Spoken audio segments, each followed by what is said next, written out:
Hello friends, welcome back at our channel. स्वागत है दोस्तों आप सभी का आपके अपने यूट्यूब चैनल SZ स्टडी में। गाइस, इस वीडियो में हम लोग एडमिशन प्रोसेस को देखेंगे कि एडमिशन जो सबसे पहले लिस्ट को देखेंगे कि लिस्ट कितना निकलता है। जैसे एडमिशन जो सिलेक्टेड वाले हैं उनके कितने लिस्ट आते हैं, उसके बाद कोई लिस्ट आता है या नहीं, वेटिंग वाली जो लिस्ट है उनमें कितने परसेंट चांसेस हैं स्टूडेंट के एडमिशन के, ये सब जानेंगे हम डिटेल में।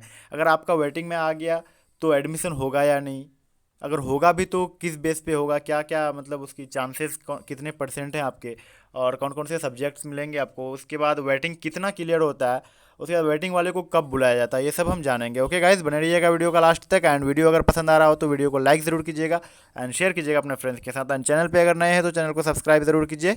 So let's start. So friends, तो सबसे पहले हम देख लेते हैं कि जो लिस्ट जो है ना, ये कितनी लिस्ट आती है। सबसे पहला जो लिस्ट निकलता है ना गाइस, वो सेलेक्टेड लिस्ट का निकलता है। सेलेक्टेड स्टूडेंट्स जितने हैं ना वो इन पे आते हैं। इनको भी 2 दिन में बुलाया जाता है, यानी 2 डेज में इनका एडमिशन कंप्लीट होता है। 2 दिन इनको बुलाया जाता है, उसके बाद तीसरा दिन जो है ना गाइस, ये वेटिंग वाले का होता है। तो वेटिंग वाले का जो लिस्ट निकलता है ना गाइस, वो एक लिस्ट आता है। इसमें लगभग 1,000 से लेकर 1,200 तक का स्टूडेंट, यानी 1,500 तक को बुलाया जाता है। तो उतने तो आते नहीं है, 1,000 तक आप मानिए, 1,000 तक को बुलाया जाता है और डेट दे देता है। जैसे सेलेक्टेड लिस्ट वाले का फर्स्ट डे में हो गया, यानी 2 दिन लगा उनको एडमिशन होने में, उसके बाद जो बुलाएगा वो वेटिंग वाले को बुलाएगा। तो 1,000 तक के वेटिंग को बुलाया जाता है। तो अब इसमें सवाल ये है कि क्लियर कितना होता है। गाइज, ये वेटिंग आप समझ लीजिए एक बात, कि वेटिंग के क्लियर होने के क्या चांसेस हैं, आप अच्छे से समझ रहे होंगे। देखिए, सबसे पहले होता क्या है कि किसी ने भी फॉर्म डाला, आपने फॉर्म भरे और आपने जामिया का भी भरा है और AMU का भी भरा है। जामिया का भी भरे हैं आप और AMU का भी भरे हैं। तो आपका एग्ज़ाम जो है जामिया का पहले हो गया और आप वहाँ पे सेलेक्ट हो गए और अच्छा रैंक आया आपका, आपने एडमिशन ले लिया। तो आप और तो AMU आएंगे नहीं, आपका सीट खाली हो गया। ओके गाइज, समझ रहे हैं आप बात को, समझने की कोशिश कीजिएगा। आप तो आए नहीं, आपका सीट खाली हो गया। उसके बाद या फिर आपने फॉर्म भरा भरा था, एडमिशन क्लियर कर मतलब पास भी कर गए एग्ज़ाम, उसके बाद आपने एडमिशन के लिए आया नहीं, एडमिशन के लिए आप आए नहीं, तो आपका सीट खाली। इस तरह के 2 हो गए। और बाकी जो कोई बहुत सारे बंदा ऐसे हैं जो टाइम पे नहीं पहुंच पाया, उसका यानी अब्सेंट हो गया। गाइस, एडमिशन मैं बता दूंगा सारे प्रोसेस। जो एडमिशन टाइम है ना, वो जिसका सेलेक्टेड लिस्ट में होगा, रिपोर्टिंग होता है सबसे पहले। 8 AM का टाइम देता है रिपोर्टिंग, जिसको होता है यानी अटेंडेंस ही समझ लो। इस पर अगर आप अब्सेंट हो गए ना तो आपके चांसेस खत्म, एडमिशन आपका और नहीं होगा। क्योंकि यहाँ रिपोर्टिंग में आपको प्रेजेंट होना बहुत ज़्यादा ज़रूरी है। यहाँ पे इसके बाद डॉक्यूमेंट्स वेरिफिकेशन होते हैं, बहुत लगभग दिन भर का प्रोसेस चलता है एडमिशन, बहुत ज़्यादा काम होता है यहाँ पे एडमिशन के दिन।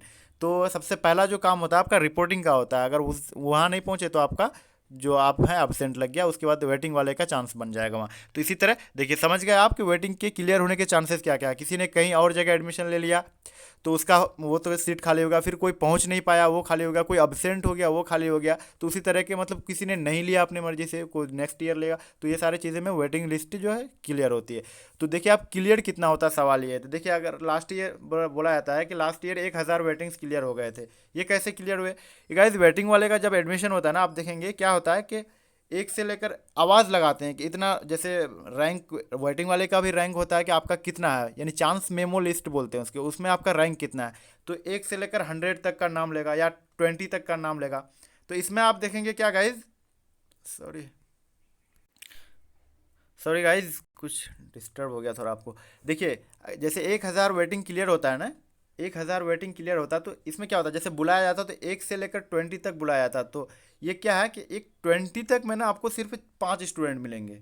वैसे रैंक 100 तक तो सब आते हैं, यानी बाद में जो होता है ना, बोलता है कि 1,000 वेटिंग क्लियर हो गया। तो ये कैसे क्लियर हुआ, मतलब गैप बहुत रहता है। वैसे एडमिशन के दिन जो सेलेक्टेड लिस्ट में उनका भी गैप रहता है। तो वैसे अगर वेटिंग वाले जो है ना, 100 तक तो ये लोग सब आते हैं लगभग लगभग में। वैसे बीच में भी गैप रहता है, किसी का 40 है तो उसके बाद 50 तक कोई 10 बच्चा बीच में गैप गैप है, मतलब गायब है, वो लोग नहीं आया है, नहीं वेटिंग में सोचा तो वेटिंग लिस्ट में आया तो एडमिशन लेने नहीं आया।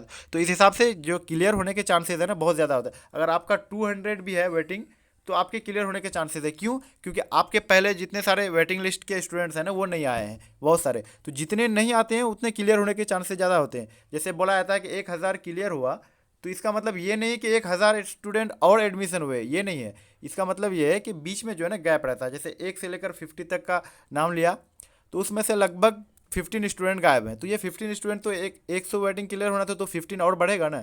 तो उसी तरह का 200 में, फिर 200 में 50 स्टूडेंट्स गायब है, उसी तरह जितने अगर 200 क्लियर होने थे 1000 तक पहुंच गया, यानी बीच में गायब रहता है स्टूडेंट सब, यानी अब्सेंट रहता है, नहीं आता है कि वेटिंग में आ गया तो क्या क्या करें। तो अब सवाल ये है कि आपको आना है कि नहीं। अगर जैसे किसी का आ गया वेटिंग लिस्ट में तो आना है कि नहीं गाइज। वैसे तो आपने एडमिशन कहीं लिया नहीं अभी, तो आप हर हाल में आएंगे। अगर आपका 1000 तक भी वेटिंग है ना गाइज, वैसे तो इतना नहीं आएगा जितने भी मतलब अगर जो पढ़ रहे हैं, तो अगर आ भी गया ना 1000 तक अगर आ गया तो आपको आना है। आके वहाँ देखना, वहाँ आप अपना रैंक जो है, रैंक जो रिजल्ट जो निकलता है उसमें देख लेंगे कि रैंक कितना है। जैसे आपका 100 वेटिंग में है तो आपका तो कोई सवाल ही नहीं, आपका एडमिशन फिक्स है, होगा ही, हर हाल में एडमिशन होगा आपका। किसी का 1000 आ गया, किसी का 500 आ गया, तो उनको भी आना है, क्योंकि चांसेस रहते हैं एडमिशन के। अब रहा सवाल जो है, फिर से एक बार सुन लीजिए।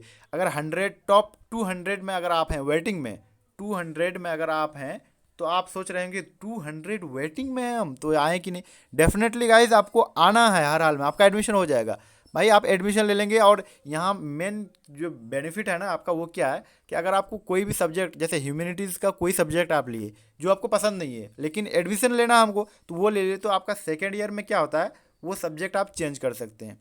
सेकेंड ईयर में आपका वो सब्जेक्ट, यानी ह्यूमैनिटीज़ में अगर सोशल साइंस का कोई सब्जेक्ट आपका फर्स्ट ईयर में रहा है, तो वो सब्जेक्ट आपका सेकेंड ईयर में चेंज हो जाएगा आपके अकॉर्डिंग। तो आप इजीली सेकेंड ईयर में फिर अपना जो चॉइस का सब्जेक्ट है वो ले लीजिएगा। ओके गाइज, तो इसलिए गाइज वेटिंग में अगर आएगा तो आपको हर हाल में आना है और एडमिशन आपका हो जाएगा। मैंने बताया आपको 1000 तक के वेटिंग क्लियर हुए थे, मतलब बीच में गायब रहता है आपका। अगर वो 1000 से पहले है तो आप आएंगे, चेक करेंगे, एडमिशन नहीं होगा तो फिर कोई क्या दिक्कत है, तो एडमिशन वैसे हो जाता है सबका। ओके गाइज, आई होप समझ गए आप। अब रहा बात सब्जेक्ट का कि कौन सा सब्जेक्ट मिलता है।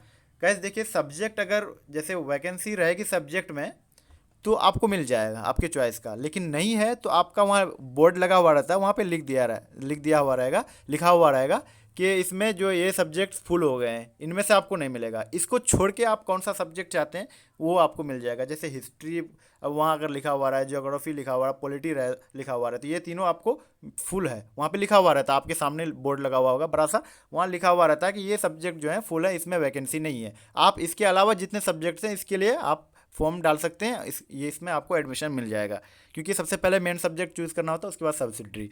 ओके गाइज, आई होप आप समझ गए। तो गाइज वेटिंग में आ जाए, कितनों भी वेटिंग आए, आपको आना है, क्लियर होने के चांसेस बहुत रहते हैं, क्योंकि सब ज़्यादातर स्टूडेंट है ना यही सोच के नहीं आते हैं कि मेरा वेटिंग में आ गया अब क्या होगा, क्योंकि सेलेक्टेड लिस्ट का तो सीट फिक्स है। हाँ मानते हैं सीट फिक्स है, लेकिन और भी कुछ सीट्स बहुत ज़्यादा एक्स्ट्रा भी रखते हैं कि और जो सब्जेक्ट्स हैं, बहुत सारे सब्जेक्ट्स भी हैं, तो आपको कोई भी सब्जेक्ट मिले, अगर आपको एडमिशन चाहिए ना गाइज, एएमयू आना है तो आप वो सब्जेक्ट ले लेंगे, सेकेंड ईयर में आपका चेंज हो जाता है subject. Okay guys, I think सब कुछ समझ में आ गया होगा आपको अच्छा से। कोई डाउट अगर आपका फिर भी मन में है तो आप कमेंट सेक्शन में मुझे बताएंगे, मैं रिप्लाई करूंगा उसका। 100% मैं लगभग सबका रिप्लाई करता हूं, तो आप कमेंट सेक्शन में मुझे ज़रूर बताएंगे आपको क्या डाउट रह गया। ओके गाइज, मिलते हैं नेक्स्ट वीडियो में। Thanks for watching, bye bye.